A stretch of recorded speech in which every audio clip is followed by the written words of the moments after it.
નમસ્કાર વિદ્યાર્થી મિત્રો, અગાઉના વિડીયોમાં આપણે હિસાબી પદ્ધતિનો અર્થ અને તેના લક્ષણો વિશે અભ્યાસ કર્યો. આજે આપણે હિસાબી પદ્ધતિમાં વપરાતા વિશિષ્ટ શબ્દો એટલે કે હિસાબી પદ્ધતિના મહત્ત્વના પારિભાષિક શબ્દો વિશે અભ્યાસ કરશું. પહેલો પારિભાષિક શબ્દ છે ધંધાકીય વ્યવહાર, બિઝનેસ ટ્રાન્ઝેક્શન. ધંધાકીય વ્યવહાર એટલે બે કે વધુ વ્યક્તિઓ વચ્ચે ધંધા માટેની વસ્તુ કે સેવાની રોકડમાં અથવા શાખ પર ફેરબદલી. વિદ્યાર્થી મિત્રો, ધંધામાં મુખ્ય બે પ્રકારના વ્યવહારો થતા હોય છે: રોકડ વ્યવહાર અને ઉધાર વ્યવહાર. રોકડ વ્યવહાર એટલે શું? તો જે ધંધાકીય વ્યવહારના બદલામાં રોકડની લેવડ દેવડ થતી હોય તેને રોકડ ધંધાકીય વ્યવહાર કહેવામાં આવે છે. જેમ કે ₹5,000ના માલનું રમેશને રોકડમાં વેચાણ કર્યું, તો આ વ્યવહાર છે એ રોકડ વ્યવહાર કહેવાય. ઉધાર વ્યવહાર એટલે શું? તો જે ધંધાકીય વ્યવહાર ભવિષ્યમાં નાણાંની લેવડ દેવડના શરતોથી કરવામાં આવતી હોય તેવા ધંધાકીય વ્યવહારને ઉધાર ધંધાકીય વ્યવહાર કહે છે. જેમ કે ₹5,000ના માલનું રજનીકાંતને 10 દિવસમાં નાણાં ચૂકવવાની શરતે કર્યું. મતલબ કે 10 દિવસ પછી ₹5,000 આપણને રજનીકાંત આપશે, એટલે એમને ઉધાર વેચાણ કર્યું છે. બરાબર? એટલે આ પ્રકારના વ્યવહારને ઉધાર ધંધાકીય વ્યવહાર કહેવામાં આવશે. ત્યાર પછી બીજો પારિભાષિક શબ્દ છે બનાવ, ઇવેન્ટ. બનાવ એ ઘટનાના સ્વરૂપે ઓળખવામાં આવે છે. બનાવ એટલે વ્યવહારમાંથી ઉદ્ભવેલ પરિસ્થિતિ અથવા પરિણામ. મતલબ કે આગળના ઉદાહરણ પ્રમાણે જોઈએ તો રજનીકાંતને વેચેલો માલ ₹3,000માં ખરીદવામાં આવ્યો હતો. મજૂરીના ₹500 ચૂકવ્યા છે, જે રજનીકાંતને 5,000માં વેચેલ છે. હવે આ વ્યવહાર ઉપરથી આપણે સમજી શકીએ કે આપણે રજનીકાંતને 5,000માં માલ વેચ્યો છે, જે આપણને કેટલામાં પડ્યો છે? તો આપણે ખરીદ્યો છે 3,000માં અને મજૂરી આપણે 500 ચૂકવી છે. મતલબ કે આપણને એ માલ ₹3,500માં પડતર થઈ છે. મતલબ કે 5,000માંથી 3,500 બાદ કરીએ એટલે 1,500 છે એ આપણને નફો થયો છે. માટે એ 1,500 આપણે શું કહીશું? પરિણામ કહીશું. એટલે એને કહેવાશે બનાવ. ત્યાર પછી ત્રીજો પારિભાષિક શબ્દ છે મૂડી. મૂડી એટલે ધંધાના માલિક દ્વારા ધંધો શરૂ કરવા માટે જે રોકાણ કરવામાં આવે છે તે. રોકાણ એટલે ધંધામાં રોકડ સ્વરૂપે કે અન્ય કોઈ મિલકત સ્વરૂપમાં કરવામાં આવે છે. મૂડીમાં તમામ એવી વસ્તુનો સમાવેશ કરવામાં આવે છે કે જે માલિક દ્વારા આપવામાં આવેલ હોય અને તેનું નાણાંમાં મૂલ્ય આંકી શકાય. દાખલા તરીકે માલિક ₹10,000 રોકડા, ₹6,000નું ફર્નિચર, ₹8,000નો માલ લાવી ધંધો શરૂ કરે છે. હવે અહીંયા આપણને ખબર પડે કે મૂડી છે એ 24,000 હશે. બરાબર? માલિક દ્વારા આપવામાં આવેલ દરેક વસ્તુ છે અહીંયા આપણે જોઈ શકીએ છીએ કે દરેકનું નાણાકીય મૂલ્ય છે. રોકડા છે, ફર્નિચર છે એની પણ કિંમત આપી છે, માલ લઈ આવે છે 8,000નું એની પણ કિંમત આપી છે. મતલબ કે દરેક વસ્તુ છે એ નાણાકીય મૂલ્ય ધરાવે છે. તેથી આ દરેકને શું કહેવાશે? મૂડી કહેવાશે. બીજું ખાસ યાદ રાખવાનું કે મૂડી છે એ ધંધાનો માલિક ધંધામાં લઈ આવશે. બરાબર? ત્યાર પછીનો પારિભાષિક શબ્દ છે ઉપાડ, ડ્રોઈંગ. મૂડીના સર્જન માટે ધંધાનો માલિક પોતાની અંગત મિલકતો ધંધાને આપે છે. માલિક દ્વારા આપવામાં આવેલ અંગત મિલકતો ધંધાની મિલકતો બને છે. જ્યારે માલિક દ્વારા ધંધાની મિલકતો એટલે કે રોકડ અથવા માલનો અંગત હેતુ માટે વપરાશ કરવામાં આવે ત્યારે તેને ઉપાડ તરીકે ઓળખવામાં આવે છે. ઉપાડ એ મૂડી ઘટાડો સૂચવે છે. જો કે તેને મૂડીમાંથી સીધી રીતે બાદ કરવાના બદલે ઉપાડ તરીકે અલગ દર્શાવવામાં આવે છે. મતલબ કે મૂડી અને ઉપાડ બંને પારિભાષિક શબ્દો છે એ ધંધાને અને ધંધાના માલિક સાથે સંબંધ ધરાવે છે. મૂડીમાં શું હોય છે કે ધંધાનો માલિક ધંધાની અંદર મૂડી લઈ આવે છે, રોકડ લઈ આવે કે મિલકત લઈ આવે. જ્યારે ઉપાડ એટલે કે ધંધાની અંદર જે મિલકત છે, ધંધાની અંદર જે રોકડ છે, એ ધંધાનો માલિક લઈ જાય છે અંગત વપરાશ માટે, એને આપણે શું કહેશું?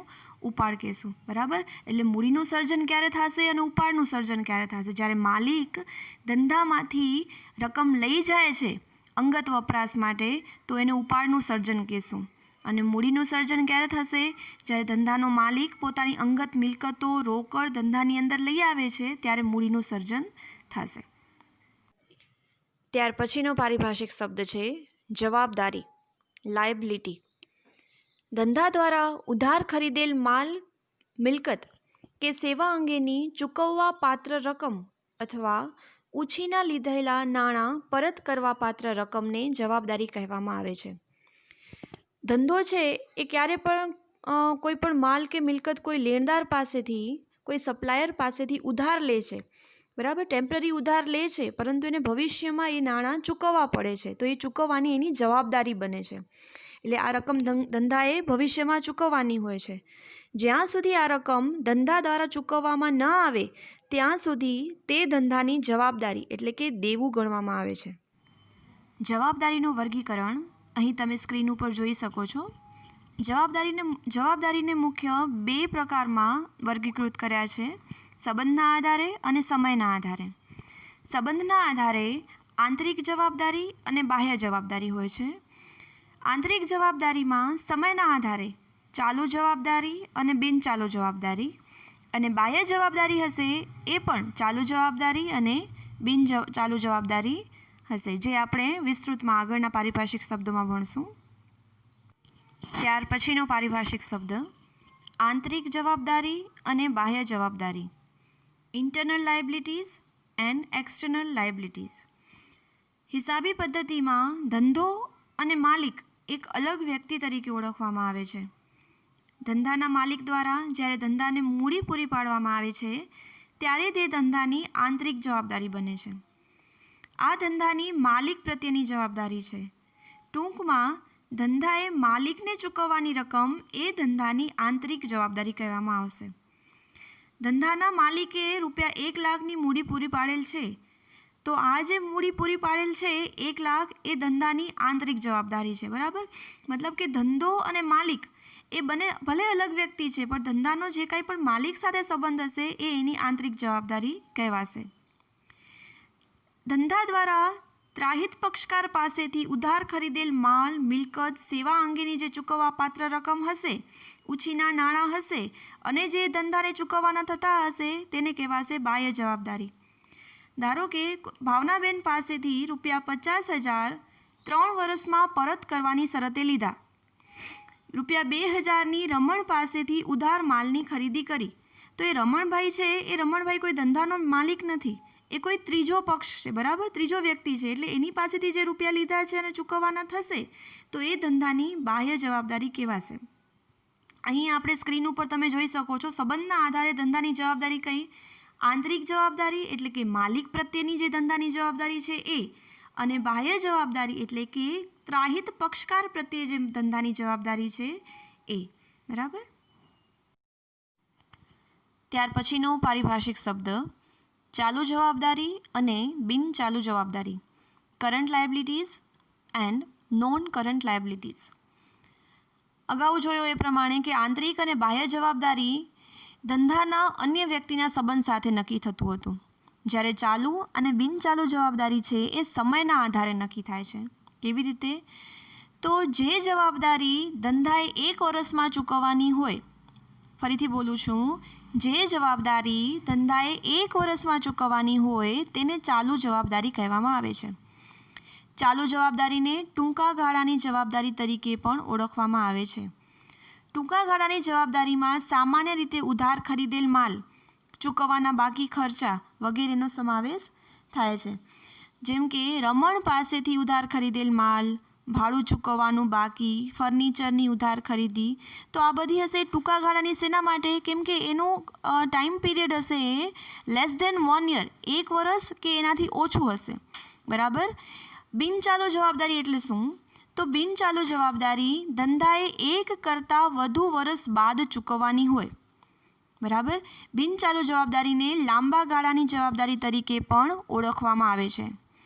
બિનચાલુ જવાબદારીમાં બેંક લોન, ડિબેન્ચર વગેરેનો સમાવેશ થાય છે. બેંક લોન હશે એ જનરલી 1 વર્ષ કરતાં વધારે ટેન્યુર હોય છે એનું, બરાબર. અહીંયા સમયના આધારે તમે જુઓ, ચાલુ જવાબદારીને ટૂંકા ગાળાની જવાબદારી કહેવાશે અને એ હશે 1 વર્ષ કરતાં ઓછા સમય માટે. અને બિનચાલુ જવાબદારી છે એને લાંબા ગાળાની જવાબદારી કહેવાશે અને એ હશે 1 વર્ષ કરતાં વધારે સમય માટેની. ત્યાર પછી 8મો પારિભાષિક શબ્દ જે નામાની અંદર બહુ વપરાય છે, મિલકતો, અસેટ્સ. ધંધાકીય એકમમાં 2 અગત્યના પાસા છે, જવાબદારી અને મિલકતો. જવાબદારી અંગેની આપણે માહિતી મેળવી, હવે મિલકત અંગેની માહિતી પણ મેળવીએ. ધંધો શરૂ કરતી વખતે દ્વિનોંધી નામા પદ્ધતિમાં એક તરફ જવાબદારી ઉદ્ભવે છે, તેની સાથે જ મિલકતોનો પણ જન્મ થાય છે. મિલકત એટલે એવી કોઈ પણ દ્રશ્ય કે અદ્રશ્ય વસ્તુ કે બાબત જે ધંધાની માલિકીની હોય અને તેનું નાણાકીય મૂલ્ય હોય. અન્ય શબ્દોમાં મિલકતો એટલે આર્થિક સાધનો જે માલિકે ધારણ કરેલ છે અને તેમાંથી ભવિષ્યમાં ધંધાને આર્થિક લાભો થવાના અપેક્ષિત હોય. મિલકતોનું વર્ગીકરણ સ્ક્રીન ઉપર જોઈ શકીએ. બિનચાલુ મિલકતો, ચાલુ મિલકતો અને અવાસ્તવિક મિલકતો, બરાબર. એટલે ધંધાની અંદર એવી દ્રશ્ય પણ હોઈ શકે અને અદ્રશ્ય પણ હોઈ શકે એવી મિલકતો, બરાબર, જેનો આપણે અગાઉ આગળ અભ્યાસ કરીએ છીએ વધારે. મિલકતોના જ વર્ગીકરણમાં 9મો પારિભાષિક શબ્દ બિનચાલુ મિલકતો, નોન કરન્ટ અસેટ્સ. બિનચાલુ મિલકતોની ઓળખ સમયના આધારે નક્કી થાય છે. બિનચાલુ જવાબદારીઓની જેમ બિનચાલુ મિલકતો પણ 1 વર્ષથી વધુ સમયગાળા અંગેની હોય. તેમને લાંબા ગાળાની મિલકત અથવા સ્થિર મિલકતો પણ કહેવાય, બરાબર.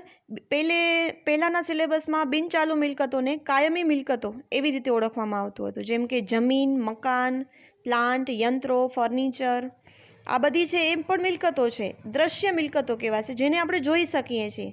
જમીન, મકાન, પ્લાન્ટ, યંત્રો, ફર્નિચર આ બધી ધંધાની મિલકતો છે જેને આપણે જોઈ શકીએ છીએ. એવી જ રીતે ધંધાની અદ્રશ્ય મિલકતો પણ હોય છે, જેમ કે ટ્રેડમાર્ક, કોપીરાઇટ, પેટન્ટ, પાઘડી, ફ્રેન્ચાઇઝી વગેરે. બિનચાલુ મિલકતોમાં 10મો પારિભાષિક શબ્દ દ્રશ્ય મિલકતો. દ્રશ્ય મિલકત એવી મિલકતો કે જે ભૌતિક અસ્તિત્વ ધરાવે છે, જેને જોઈ શકાય છે, સ્પર્શી શકાય છે. દ્રશ્ય મિલકતો બિનચાલુ મિલકતોનો પેટા ભાગ છે. જમીન, મકાન, પ્લાન્ટ, યંત્રો, ફર્નિચર આ બધી બિનચાલુ મિલકતો પણ છે અને એને દ્રશ્ય મિલકતો પણ કહેવાશે, બરાબર. 11મો છે અદ્રશ્ય મિલકતો. અદ્રશ્ય શબ્દ પોતે જ મિલકતોનો અર્થ સ્પષ્ટ કરે છે. અદ્રશ્ય મિલકતો ભૌતિક અસ્તિત્વ ધરાવતી નથી, જેને સ્પર્શી શકાતી નથી, જેને જોઈ શકાતી નથી. અદ્રશ્ય મિલકતો પણ બિનચાલુ મિલકતોનો જ પેટા ભાગ છે. ટ્રેડમાર્ક, કોપીરાઇટ, પેટન્ટ્સ, પાઘડી આ બધી બિનચાલુ મિલકતો છે અને અદ્રશ્ય મિલકતો પણ છે. ટ્રેડમાર્ક છે એને જોઈ શકાતું નથી. પેટન્ટ છે, પાઘડી છે એને પણ જોઈ શકાતું નથી. એટલે આ બધી મિલકતો છે. કેમ કે પાઘડી છે એ ધંધાની પ્રેસ્ટીજ, ધંધાની પ્રતિષ્ઠા બતાવે છે, પણ એને જોઈ શકાતી નથી, અડી શકાતું નથી, બરાબર. એની મિલકત છે પણ એ મિલકત કેવી છે? અદ્રશ્ય મિલકત છે. ત્યાર પછી 12મો પારિભાષિક શબ્દ ચાલુ મિલકતો, કરન્ટ અસેટ્સ. આ એક એવા પ્રકારની મિલકતો છે જેનો સમયગાળો 1 વર્ષ કરતાં ઓછા સમયનો હોય છે. આ મિલકતોનું રોકડમાં રૂપાંતર થઈ શકે છે. ધંધાના રોજબરોજના વ્યવહારો માટે આ મિલકતો ઉપયોગમાં લેવાય છે. આ મિલકતોમાં રોકડ સિલક, બેંક સિલક, દેવાદારો, લેણી હુંડી, કાચા માલનો સ્ટોક, તૈયાર માલનો સ્ટોક વગેરેનો સમાવેશ કરવામાં આવે છે. ધંધા કે વેપારની વસ્તુઓને માલ તરીકે ઓળખવામાં આવે છે. દાખલા તરીકે અનાજના વેપારી માટે અનાજ માલ કહેવાય. હવે ચાલુ મિલકતો એટલે કે એ ટૂંકા ગાળા માટે હોય છે. 1 વર્ષથી ઓછા સમયગાળા દરમિયાન એમનું રોકડમાં રૂપાંતર થઈ શકે છે. હવે દેવાદારો એટલે કે આપણા ગ્રાહકો, જે ગ્રાહકો છે એ ઉધાર માલની ખરીદી કરી ગયા હશે બરાબર. તો એ આપણે જનરલી 1 વર્ષના અંદર એ રૂપિયા પાછા દઈ દેતા હશે, એટલે આપણી રોકડની લિક્વિડિટી વધી જશે. બેંક સિલક છે, તો બેંક સિલક છે એ 1 લાખ રૂપિયા, ધારો કે આપણી બેંક સિલક આજે છે, તો એ ધારો કે આજે આપણે વેચાણ કર્યો બીજા 50,000નો, તો 50,000 આપણી બેલેન્સ વધી ગઈ. એટલે લિક્વિડિટી જ્યારે આપણી વધઘટ થતી હોય કે જે રોકડમાં રૂપાંતર ઝડપથી થતું હશે, એ બધી ચાલુ મિલકતો કહેવાશે. રોકડ સિલક છે, અત્યારે મારા ગલ્લામાં 5,000 રૂપિયા છે, અને જો મને કોઈ બીજી કોઈ વસ્તુ ખરીદવી છે, ચાય પાણીના ખર્ચા થાય છે, તો એમાંથી મારા 100-200 રૂપિયા આમ જ વપરાઈ જાય છે, એટલે રોકડ સિલક ઘટી જાય છે. બરાબર. એટલે એક સરખી સિલક ન રહે, વધ અથવા ઘટ થતી હોય બધી મિલકતોને કહેવાશે ચાલુ મિલકતો. બીજી વસ્તુ અહીંયા કને માલ અને મિલકત. મિલકત છે એના વિશે આપણે અભ્યાસ કર્યો. માલ એટલે શું? તો ધંધાનો માલિક જે વસ્તુનો ધંધો કરતો હોય એ વસ્તુને માલ કહેવાય. જેમ કે અનાજના વેપારી છે એ અનાજનો ધંધો કરે છે, એટલે અનાજ છે એના માટે માલ કહેવાય. બરાબર. ટેબલ ખુરશી છે એ એના માટે મિલકત કહેવાશે. જ્યારે ફર્નિચરનો વેપારી છે કે જે ફર્નિચર વેચે છે, સોફા, ટેબલ, ખુરશી, તો એ ફર્નિચરના વેપારી માટે આ બધી ટેબલ ખુરશી છે એ માલ કહેવાશે. બરાબર. અને એસી છે એની મિલકત કહેવાશે. એટલે જે વેપારી જે વસ્તુનો ધંધો કરે છે એની માટે ડેફિનેશન આપણે વાપરવાની છે માલ. ત્યાર પછી 13મો પારિભાષિક શબ્દ પ્રવાહી મિલકતો. ચાલુ મિલકતના પેટા પ્રકાર તરીકે પ્રવાહી મિલકતો ઓળખવામાં આવે છે. સ્ટોક સિવાયની તમામ ચાલુ મિલકતોને પ્રવાહી મિલકતો કહેવાશે. જે ચાલુ મિલકતો છે વિદ્યાર્થી મિત્રો એ જ પ્રવાહી મિલકતો છે, સિવાય કે સ્ટોક. આ મિલકતોનું ઝડપથી એટલે કે ટૂંકા ગાળામાં રોકડમાં રૂપાંતર થઈ શકે છે. દેવાદારો, લેણી હુંડી વગેરેનું ઝડપથી રોકડમાં રૂપાંતર થઈ શકે છે. એટલે મેં તમને જે અગાઉ ચાલુ મિલકતોમાં કીધું હતું એ જ બધી મિલકતો પ્રવાહી મિલકતોમાં આવશે, સિવાય કે સ્ટોક. બરાબર. 14મો પારિભાષિક શબ્દ વાસ્તવિક મિલકતો, રિયલ અસેટ્સ. વાસ્તવિક મિલકતો એટલે જેનું વાસ્તવમાં મૂલ્ય હોય. આ મિલકતોની બજાર કિંમત એટલે ઉપજ મૂલ્ય હોય. આ મિલકતોનું રોકડમાં રૂપાંતર કરી શકાય છે. આ મિલકતોમાં દ્રશ્ય, અદ્રશ્ય ચાલુ મિલકતોનો સમાવેશ કરવામાં આવે છે. જે મિલકતોના વેચાણમાંથી નાણાંનો ઉપાર્જન થઈ શકે તેને વાસ્તવિક મિલકતો કહેવામાં આવે છે. વાસ્તવિક મિલકતોનું વેચાણ કરી અને રોકડ પ્રાપ્ત કરી શકાય છે. વિદ્યાર્થી મિત્રો, જે મિલકત છે એને તમે વેચો છો અને બદલામાં તમને રૂપિયા મળે છે, એ દરેકે દરેક મિલકતો છે વાસ્તવિક મિલકતો છે. ત્યાર પછીનો 15મો પારિભાષિક શબ્દ અવાસ્તવિક મિલકતો, ફિક્ટિટિયસ અસેટ. અવાસ્તવિક મિલકતો ભૌતિક સ્વરૂપ ધરાવતી નથી. અવાસ્તવિક મિલકતોનું ઉપજ મૂલ્ય શૂન્ય હોય છે. આ પ્રકારની મિલકતોનું રોકડમાં રૂપાંતર પણ થઈ શકતું નથી. આ એક બિનપુનરાવર્તિત ખર્ચ છે, જે ખર્ચનો લાભ એક કરતાં વધુ વર્ષો સુધી મળે છે. તેથી આ રકમને અમુક વર્ષોમાં માંડી વાળવાની હોવાથી તેને મિલકત કહેવામાં આવે છે. દર વર્ષે નિર્ધારિત રકમ માંડી વાળીને ખર્ચ તરીકે દર્શાવવામાં આવે છે. શેર કે ડિબેન્ચર બહાર પાડવાનો ખર્ચ, ડિબેન્ચર વટાવ, પ્રાથમિક ખર્ચ વગેરે અવાસ્તવિક મિલકતોના ઉદાહરણ છે. અવાસ્તવિક મિલકતોને પ્રસારિત મહેસૂલી ખર્ચા અથવા મુલતવી રાખેલ મહેસૂલી ખર્ચા તરીકે પણ ઓળખવામાં આવે છે. વિદ્યાર્થી મિત્રો, એકદમ સરળ ભાષામાં તમને કહું કે અવાસ્તવિક મિલકતો એટલે શું, તો એ દ્રશ્ય મિલકત જેવી નથી. એ બિન પુનરાવર્તિત ખર્ચ છે. ધારો કે હું અત્યારે એડવાન્સમાં કોઈ ભવિષ્યનો ખર્ચ કરી નાખું છું, જેનો લાભ મને માત્ર આ વર્ષે નહીં પણ એક કરતાં વધારે વર્ષ માટે અથવા તો વધુ સમય માટે મને મળે છે, તો એ અવાસ્તવિક મિલકતો કહેવાય છે. વાસ્તવમાં એ મિલકત અત્યારની નથી, પરંતુ એનો લાભ મને મળે છે.